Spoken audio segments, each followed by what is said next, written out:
Welcome to the deep dive. Great to be here. Today we're really diving into something fascinating, the story of Irish clans. It's complex, it's long. Absolutely. Spans centuries. Exactly. We're going to trace it all the way from, ancient roots right up to how they exist today. Now, our main guide for this is that new book, right? History of the Clans of Ireland. That's the one, Rigby Publishing 2025. And we'll put a link in the description for you, of course. Good idea. It's a hefty topic. It really is. But at its core, Ireland's story, you could argue, is fundamentally about kinship, Yeah. about these connections. People bound together on the land through conflict, migration. Yeah, families who farmed, who fought, who eventually spread across the world, but always carried those names, that sense of origin. So this deep dive, we're aiming to tell that story, how clanship emerged, how it worked, how it got fractured. And how it still resonates in memory, ritual, even DNA, like you said. Right. We're talking 15 centuries here, from those almost mythical Iron Age Tuatha. Right up to modern digital genealogy. It's quite the sweep. It is, and it really shows how identity isn't static, is it? It's always changing, always evolving. A very dynamic force. Definitely. Oh. Okay, so to get a handle on the clans, we probably need to go back even further to Ireland before the clans as we think of them. Makes sense. Yeah. You need the context. What was life like, say, way back in the Mesolithic? Well, it's pretty shadowy, honestly. We're talking deep prehistory, 7,000 to 4,000 BCE, places like County Sligo. No written records, I assume? None at all, just clues left behind, cleared bits of woodland, some tools, obsidian, hints of people moving, living, long before there was even an Ireland. Just anonymous ancestors. Pretty much. But they're the foundation. Okay, so then we move into the Neolithic period, around 4000 BCE. Yes, and that's a big shift. You start seeing settled life, farming taking hold, and this incredible network of exchange across the island. Like the megalithic tombs, Newgrange, and places like that. Exactly. Newgrange is the perfect example, aligned with the winter solstice. I mean, the sophistication is stunning. And didn't they find some interesting DNA there? They did. DNA from a male buried in Newgrange showed a mix.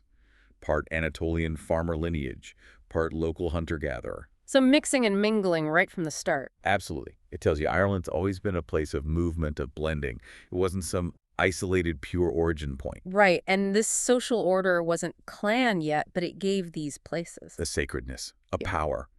These landscapes became charged with meaning, and later dynasties would definitely tap into that, claim that heritage. Okay, that sets the ancient scene. What's the next big step towards, well, clans? Around 600 BCE, you get what people traditionally call the Celts arriving, or at least Celtic influence spreading. Scholars are a bit wary of that label now, aren't they? They are, yeah. It's complex. But there's definitely evidence of people coming in, maybe from continental Europe, bringing new cultural waves. And language was key here. Hugely key. Yeah. An insular Celtic language starts to take over, pushing out older tongues. And this eventually becomes Old Irish. Which is the foundation for the Brehon laws we hear so much about. Precisely. That legal system was incredibly sophisticated, and it's rooted in this linguistic shift. What else was happening? Any physical structures emerging? Yeah, you start seeing these fortified hilltops become really important, like the Hill of Tara. Not permanent residences, maybe, but places for big seasonal gatherings, elite meetings. Setting a pattern for later society. Definitely. Rath Croghan in Roscommon is another one seat of the Connacht, Queen Medbrai.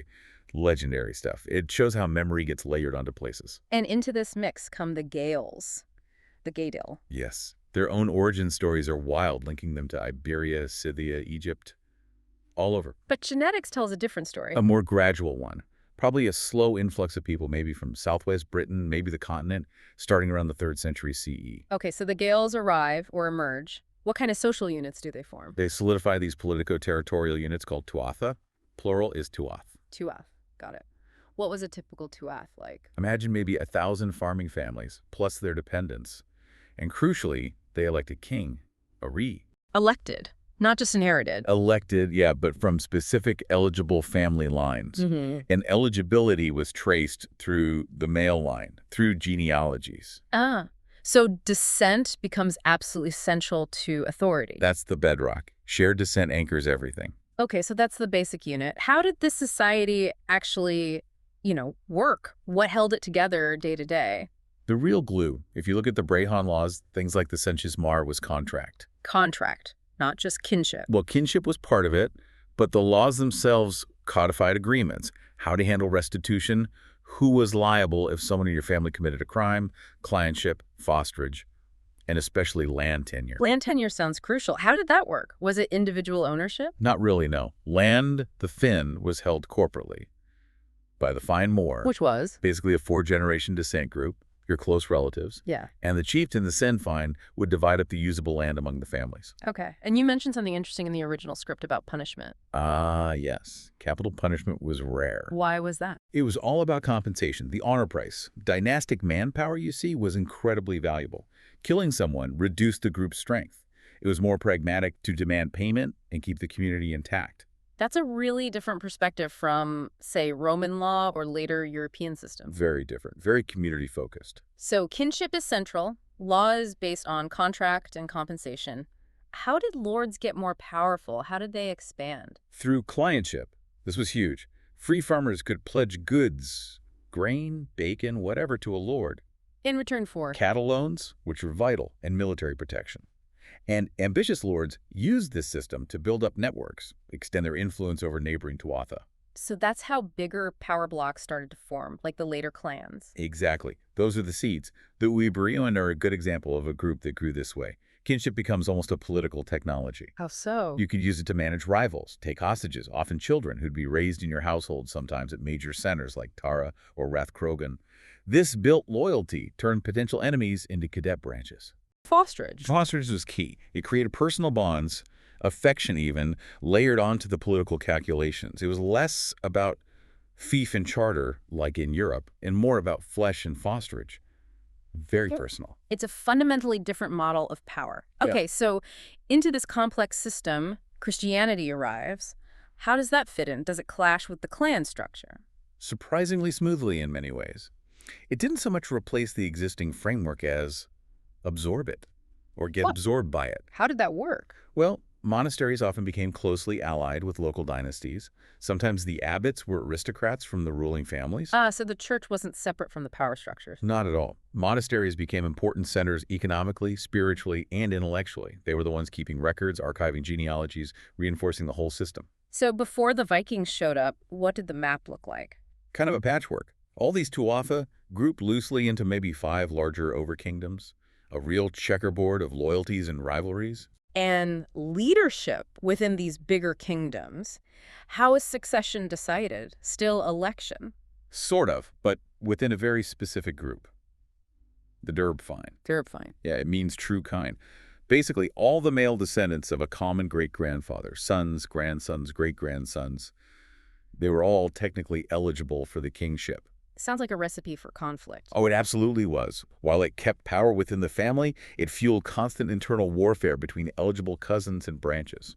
But practices like hostage-taking and fostering helped manage that. They did. They layered that personal connection onto the raw politics. It's a pattern you see right through into the later clan era. Fascinating. But the word clan itself, when did people actually start using that term? Was it always clan? No, actually. The word clan comes from Old Irish clan, which just means offspring or children. Okay. But it only really became common in writing in Ireland itself around the 14th century. Before that, you'd more likely see terms like find the kin group we mentioned or Sinel. Sinel, what did that signify? It means race or kindred. And a key moment, a real shift, was when local kings started using Sinel in official charters to describe their territory and people. Ah, so identity is shifting from just people of this place to people of this descent. Precisely. It's a move towards identity flowing from the shared ancestor, not just the geography. And genealogists played a big role in this. Oh, hugely. They were professionals, often rewarded with gifts. And they weren't shy about, let's say, stretching pedigrees sometimes. Stretching them how? To include useful people. Maybe a skilled artisan or even a rival noble you wanted to bring into your sphere of influence. You'd find a way to write them into the family tree. Wow. And the church was okay with this? Far from opposing it, the church often benefited. Monks were often the ones revising the genealogies, running the schools that produced the chronicles, like the Annals of Tigernach. They were deeply invested in the system. Okay, so power is this web of kinship, law, fosterage, alliances. Who were the really dominant players in early medieval Ireland? Well, the biggest name for a long time was the Uí Níl. Their connection to the symbolic kingship of Tara was incredibly powerful. Wasn't there a saying about them? Yeah, a later poet wrote something like, No king is king of Ireland unless he comes from the seed of Neil. That's how strong their claim was. They split into northern and southern branches, controlled huge areas. But they weren't the only ones. Oh no. You had other major regional powers establishing their own centers, like the Oganachta in Munster, based around the Rock of Cashel. Right. And in Connacht, the Uí Brúin were very significant, often allied with the great monastery at Clonmacnoise.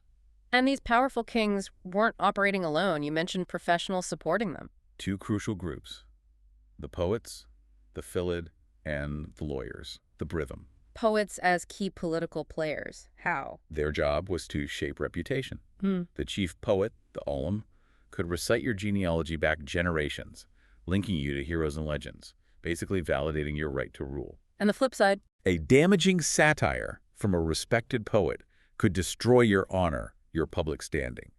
Immense power. And the lawyers, the Brithum. They were the experts in that complex Brehon law. They calculated the honor prices for everything, injury, insult, property damage. They had intricate tables based on your status in society. So they were like judges and legal scholars rolled into one. Exactly.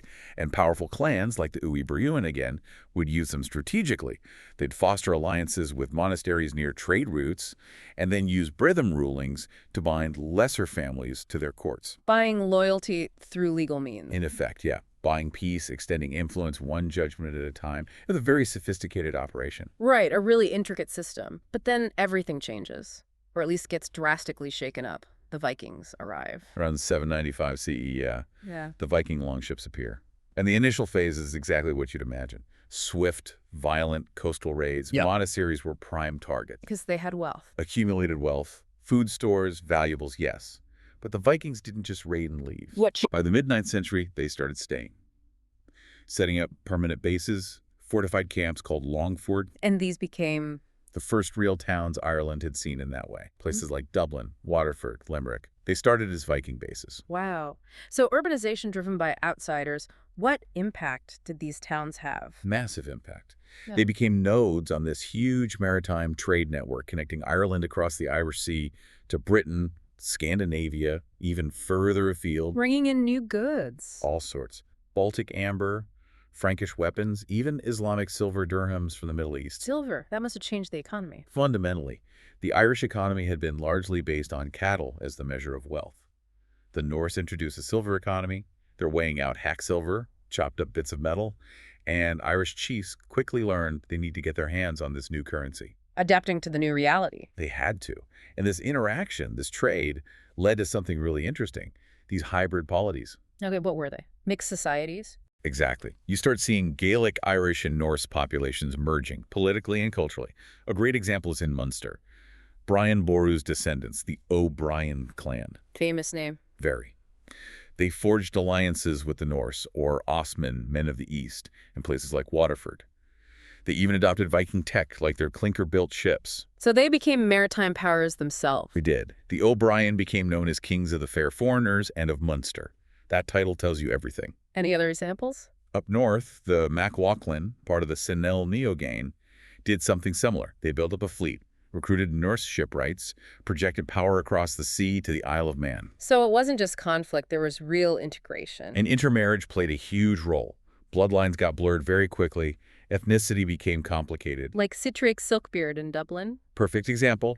Dublin's first Christian king, Norse background, but he sponsors Christ Church Cathedral, brings in monks from Canterbury who speak Latin and Norse languages. That's fusion. And he minted coins too, right? Ireland's first silver pennies, around 997 CE.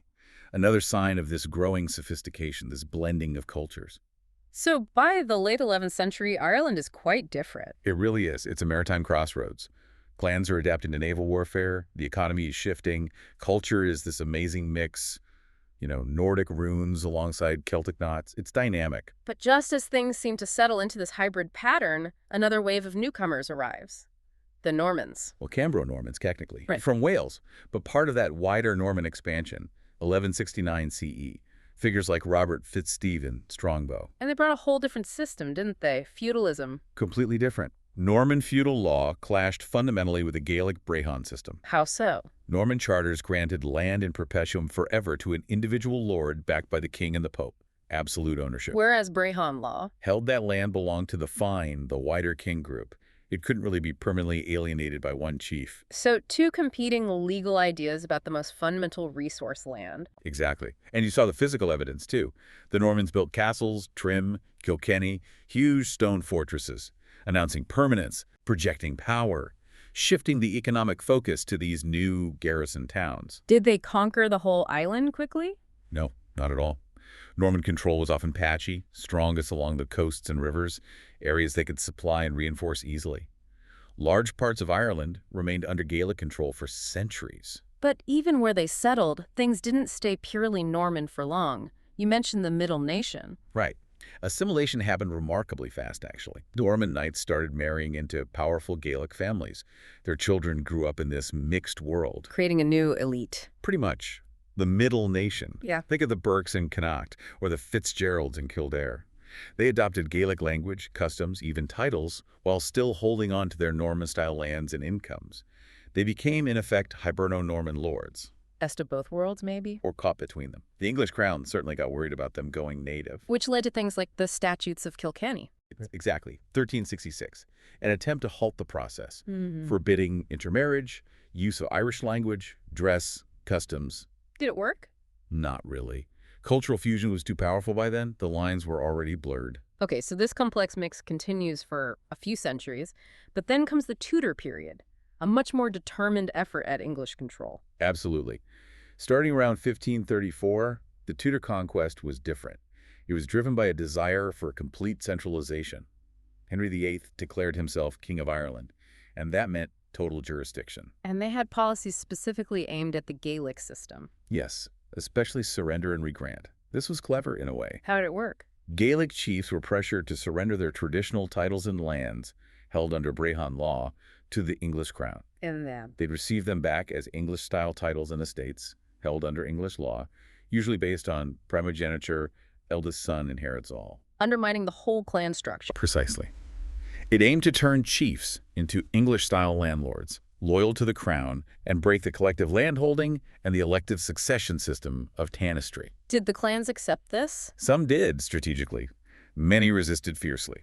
This led to major conflicts. Figures like Shane O'Neill in Ulster became symbols of resistance. And later, Hugh O'Neill. His nephew, Hugh O'Neill, Earl of Tyrone. He led the main resistance during the 9 Years' War, from 1594 to 1603, a huge island-wide conflict. And the outcome? Despite some major Irish victories early on, the war ended in defeat for the Gaelic lords, particularly after the Battle of Kinsale. O'Neill eventually submitted. Which led to a defining moment, the Flight of the Earls. 1607. Hugh O'Neill, Rory O'Donnell, Earl of Tyrconnell, and about 90 followers sailed from Lough Swilly, heading for Spain. They never returned. Why is that so significant? It effectively decapitated the native Gaelic leadership, especially in Ulster. It removed the main figures who could organize resistance at that level. It left a power vacuum. A vacuum the English crown was quick to fill. Immediately. The Flight of the Earls opened the door for the Ulster Plantation. Okay, explain the plantation. It was a massive, systematic project.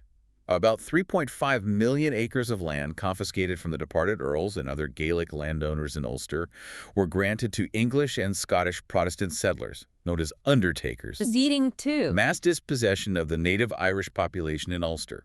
They lost their land, were pushed onto poorer ground, and a whole new society, based on English law and agriculture, was imposed. It fundamentally changed the demographics and culture of the province. And this wasn't the only wave of dispossession. No. Sadly, the Cromwellian settlement in the 1650s, after the wars of that period, was even more brutal in some ways. Huge swaths of land confiscated across Ireland. Wasn't there the policy of to hell or to connect? That was the infamous phrase associated with it. Catholic landowners deemed delinquent were ordered to transplant themselves and their families west of the River Shannon to the poorer lands of Connacht and Clare, or face death or enslavement. Devastating. And then came the penal laws. After the Williamite Wars ended in 1691, yes, a whole raft of legislation, the penal laws, came in over decades. Oh, they do. They systematically restricted the rights of Catholics and also Protestant dissenters, like Presbyterians, in almost every sphere of life. Owning land above a certain value, inheriting land, getting an education, holding public office, practicing their religion openly, all heavily restricted or banned. An attempt to completely marginalize the majority population. That was the aim. to secure the Protestant ascendancy's control over land and power. How did people cope? How did that Gaelic identity, that clan memory, survive that? Through incredible resilience and adaptation, Yeah. education went underground, the famous hedge schools. Literally taught in secret outdoors. Sometimes, yes, or in discreet locations. Catholic Mass was held secretly, and the oral tradition became even more vital. The storytellers. The Shanshai, they kept genealogies, stories, poems, history alive through generations, passed down by word of mouth, preserving that sense of identity when official culture was suppressed. And many soldiers left. The wild geese. Yes. After various defeats, thousands of Irish soldiers went into exile, serving in the armies of France, Spain, Austria. The wild geese, they formed a military diaspora, kept Irish identity alive abroad, sometimes dreamt of return, and maintained connections back home. An incredible story of survival against the odds. But then Ireland faced another catastrophe, perhaps the worst of all, the Great Famine. 1845 to roughly 1855, though the worst years were 45 to 49, the potato blight hitting the crop that the majority of the rural poor depended on, utterly catastrophic. Mass starvation, disease. Unimaginable suffering. At least 1 million people died, possibly more, and another 1 million emigrated during the famine years alone. Emigration on a scale never seen before. How did that change things? For identity, for the idea of clans? It reshaped everything. For those who left, often carrying almost nothing, their name, their county or parish of origin, maybe some fragments of family history that was their heritage. So clan names and stories became anchors in new lands. America, Canada, Australia. Absolutely. They were markers of belonging in unfamiliar, sometimes hostile environments. And back in Ireland, the famine decimated communities, broke social structures, intensified poverty. Did immigrants organize abroad based on these identities? They did. You see the rise of overseas clan societies, benevolent associations, county associations, like the Ancient Order of Hibernians. They provided mutual support, but also became ways to assert Irish identity publicly. Sometimes using symbols like tartan. Interestingly, yes. Tartan became associated with Irish identity, particularly in America. Even though its historical connection is more complex and debated than in Scotland, it became a visual badge. And the money sent back, remittances. Critically important. Immigrants sending money home became a lifeline for families still struggling in Ireland for generations afterwards. It forged this incredibly strong transatlantic global network of kinship and obligation. So out of this trauma, this massive displacement, comes a kind of reawakening, late 19th, early 20th century. Yes, a major cultural and political revival. You get movements like the Gaelic League, founded in 1893, focused on reviving the Irish language. Douglas Hyde's argument. That Ireland needed to de-Anglicize itself, recover its language and culture to be truly itself, truly free. It was incredibly influential. And the Celtic revival in literature and arts tapped into ancient myths and legends. And this cultural energy fed into politics. Directly. Cultural nationalism and political nationalism became deeply intertwined. You see nationalist groups tracing their lineage back, connecting contemporary struggles to historical resistance, using clan names and histories as inspiration. So by the time of the 1916 Rising and the War of Independence, Identity was highly politicized. Yeah. Choosing to use the Irish form of your surname, referencing Gaelic history, invoking clan loyalty, these became powerful statements. That deep well of collective memory, often romanticized but still potent, absolutely fueled the revolutionary period. It was a conscious reclaiming. a powerful link between past and present. So fast forward to today. What does clan consciousness even mean in the 21st century? Does it still exist? Oh, it definitely exists, but it's morphed again naturally. It's less about land tenure or political power in Ireland itself, obviously. So what form does it take? A lot of it is about heritage, connection, identity. Modern clan associations are very active, many registered with the official body, Clans of Ireland. And technology plays a role now. A massive role. Yeah.